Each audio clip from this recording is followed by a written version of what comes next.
नमस्कार, मैं हूं पूजा बजाज और अनएक्सप्लेनर की ओर से मैं आपके लिए लेकर आई हूं एक अहम जानकारी। क्या आप जानते हैं बुर्के, नकाब और हिजाब में क्या फ़र्क है? जी हाँ, ये सवाल कर्नाटक के कॉलेज में उठे विवाद से ही निकला है। आपको बता दें कि कर्नाटक के कॉलेज से शुरू हुए हिजाब विवाद की आग की लपटें अब देश के दूसरे राज्यों में भी ज्वलंत हो रही हैं। इस मामले पर हाईकोर्ट में सुनवाई जारी है।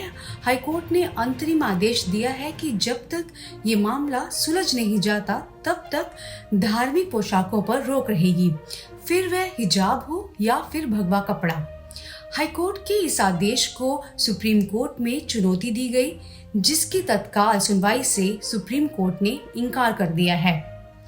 आपको बता दें कि ऐसा पहली बार नहीं है कि जब किसी देश में हिजाब पहनने को लेकर इस तरह के प्रतिबंध लगाने या फिर इस पर विचार करने जैसा मामला सामने आया है। दुनिया में कुछ देश ऐसे हैं जहां बरसों पहले ही सार्वजनिक जगहों पर चेहरा ढकने या इस्लामिक नकाबों पर रोक लगा दी गई। कुछ देशों में तो नियमों के उल्लंघन पर मोटे जुर्माने का भी प्रावधान है। लेकिन Bharat, Pakistan, Iran, Iraq, America, England समेत पूरी दुनिया में बहुत सी मुस्लिम महिलाएं सिर से पांव तक एक बड़ा सा कपड़ा ओढ़ती हैं। कुछ सिर्फ सर पर ही इसे ओढ़े रखती हैं और कुछ इसे पूरा कवर करती हैं। तो क्या इसे ही हिजाब या नकाब और बुर्का कहा जाता है? नहीं। अब जानते हैं कि आखिर हिजाब होता क्या है। हिजाब को लेकर पूरी दुनिया में बहुत सी धारणाएं हैं। सऊदी अरब, ईरान, इराक में कई जगहों पर बिना अपने बाल ढके घर से बाहर निकली महिलाओं पर आदमी फब्तियां कसते हैं और औरतों को जान से मारने की धमकी भी देते हैं। मॉडर्न इस्लाम में हिजाब का अर्थ है पर्दा। कुरान में हिजाब का ताल्लुक कपड़ों के लिए नहीं बल्कि एक पर्दे के रूप में किया गया है, जो औरतों और आदमियों के बीच हो।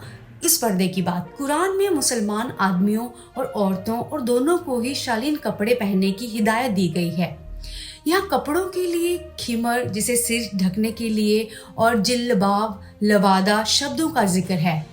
हिजाब के अंतर्गत औरतों और आदमियों दोनों को ही ढीले और आरामदेह कपड़े पहनने को कहा गया है। नकाब की बात करें तो नकाब या निकाब चेहरा छुपाने का कपड़ा होता है।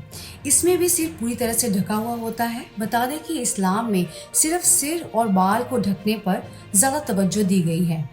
कहीं भी चेहरा ढकने की बात नहीं कही गई है। हाँ, ये जरूर है कि कुछ कट्टरपंथी देशों में औरतों को अपना चेहरा भी छिपाने का फरमान होता है। नकाब में सिर, चेहरा ढके होते हैं और सिर्फ आंखों का हिस्सा नजर आता है। ये औरतों के लिए गले और कंधों को ढकते हुए सीने तक आता है। इसका रंग काला होता है और इसे पिनअप की मदद से पहना जाता है।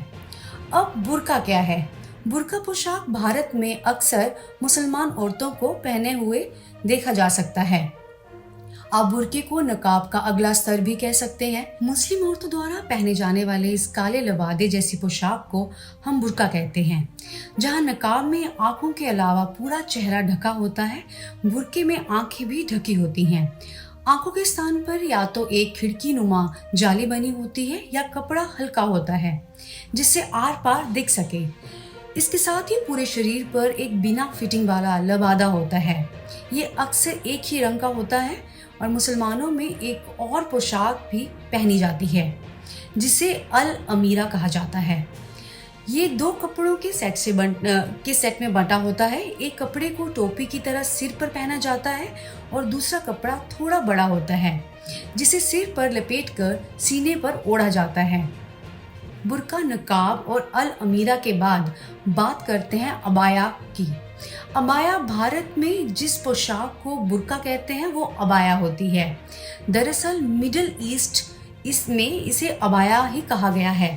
ये एक लंबी ढकी हुई पोशाक होती है जिसे औरतें भीतर पहने किसी भी कपड़े के ऊपर डाल लेती हैं। इसमें सिर के लिए एक स्कार्फ होता है जिसमें सिर्फ बाल ढके होते हैं और चेहरा खुला होता है। तो ये थी बुर्का, नकाब और हिजाब के बारे में जानकारी। देश और दुनिया से जुड़े बाकी मुद्दों के लिए आप अनएक्सप्लेनर को जरूर सब्सक्राइब करें।